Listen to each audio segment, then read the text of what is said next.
கருணாநிதி ஜெயலலிதாவை விட விஜய் பெரிய தலைவரா என்று சீமான் கேள்வி எழுப்பியிருக்கிறார். தமிழக வெற்றிக் கழக மாநாட்டிற்கு பிறகு விஜயை தொடர்ந்து விமர்சித்து வரும் சீமான் மீண்டும் கொந்தளித்திருக்கிறார்.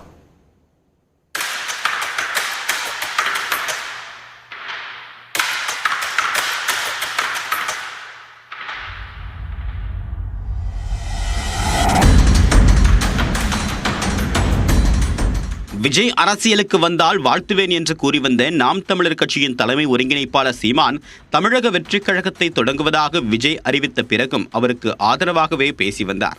ஆனால் தமிழக வெற்றிக் கழக மாநாட்டில் திராவிடமும் தமிழ் தேசியமும் தங்களுக்கு இரண்டு கண்கள் போன்றது என்று விஜய் அறிவித்தவுடன் சீமானின் நடவடிக்கை விஜய் எங்கள் எதிரி என்ற வகையில் மாறியது. ஒவ்வொரு செய்தியாளர் சந்திப்பிலும் விஜயை கடுமையாக விமர்சித்து வரக்கூடிய நிலையில் நேற்றும் சீமான் சரமாரியாக கேள்வி எழுப்பியுள்ளார். கன்னியாகுமரியில் நேற்று பேட்டியளித்த சீமான் திராவிடம் என்பது கற்பிதம் எனவும் திராவிடம் என்றால் என்ன என்று விஜய்க்கு தெரியவில்லை என்றும் சாடினார். திராவிடம் என்பதே பிராமணர்களைத்தான் குறிக்குது. வடக்கிருந்து நகர்ந்து வந்தவர்களை, இந்த தென் மாநிலங்களை குடிவார வந்தவர்களை பஞ்ச திராவிடர்கள் என்று குறிக்குது. திராவிடம் என்பது தமிழர் அல்லாதவர் வசதியாக வாழ்வதற்கும் ஆள்வதற்குமாக கொண்டு வரப்பட்ட ஒன்று. எங்க விஜயங்கிரியில் அவர் தெரியாம சொல்றார். நான் டீசென்ட் பாலிட்டிஷியன் கிடையாது, டீப் பாலிட்டிஷியன். பாலிஸ்டா பாலிசி செய்யறவன் இல்லை, பாலிடிக்ஸ் செய்யறதும் இல்லை, பாலிடிக்ஸ் செய்யறவன். ரெண்டுக்கு ரொம்ப வேறுபாடு இருக்குது. அதனால சும்மா போட்டு வேடிக்கையா அதுவும் இதுவும் ஒன்று அங்கிட்டு இங்கிட்டு மண்ணுன்னு இதை போயிட்டு அலையக்கூடாது, புரியுதா? அது கஷ்டம்.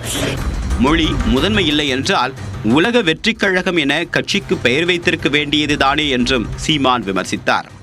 எல்லாரும் வந்துருச்சு, எல்லாரும் ஒண்ணுதான், பிரிவினே கூடாது. சரி, நிலம் இந்த மாதிரி இதெல்லாம் பிரிக்க கூடாது. சரி, மொழி என்னன்னு பிரிக்கல. அப்படின்னா நீங்க என்ன பண்ணிருக்கணும்? உலக வெற்றி கழகம்னு ஆரம்பிச்சிருக்கணும். நீங்க ஏன் தமிழக வெற்றி கழகம் ஆரம்பிச்சீங்க? உங்களுக்கு தான் கேரளாவில் ரசிகர்கள் அதிகம், ஆந்திராவில் ரசிகர்கள் அதிகம், தென் மாநிலங்கள் எல்லா இடங்களும் ரசிகர்கள். கேரளாவில் இந்த கட்சி ஆரம்பிச்சிருக்கலாமே. எப்படி அடிப்படை இல்லாம நீங்க போயிட்டு அலைஞ்சீங்கன்னா எப்படி? தமிழக வெற்றி கழகம்னு ஏன் வைக்கிறீங்க நீங்க? உலக வெற்றி கழகம், அகில உலக வெற்றி கழகம் முடிஞ்சு போச்சு. யாரோ கேள்வி கேட்டா சொல்லுங்க. நாம் தமிழர் கட்சியின் வாக்குகள் சிதறுமா என்ற கேள்விக்கு பதிலளித்த சீமான் ஜெயலலிதா கருணாநிதியை விட விஜய் பெரிய தலைவரா என்றும் வினவினார். எனக்கு வாக்கு செலுத்துகிற என் மக்கள் யாருன்னு பாருங்க. பொழுதுபோக்கு தளத்தில் தலைவர்களை தேடியவர்கள் அல்ல, என்னை விரும்புகிற மக்கள். நீங்க இங்கிட்டு ஓடுறான் கதருவான் அப்படின்னு பயந்துட்டாரான்னு. ஜெயலலிதா கருணாநிதி இருக்கும்போது கட்சி ஆரம்பிச்சோன்னா அவங்க 2 பேரை விட ஒரு பெரிய தலைவரா இல்ல அவங்க 2 பேரை விட பெரிய கூட்டம் அவங்களுக்கு வந்ததா? சரியா ஓராண்டுதான் இருக்கு. 26க்கு தேர்தல் முடிஞ்ச வாக்கு எண்ணும் போது நான் எவ்வளவு தூரம் ஏறி வந்திருக்கேங்கிறத, எவ்வளவு தூரம் தொட்டிருக்கேங்கிறத பார்க்க போறீங்க.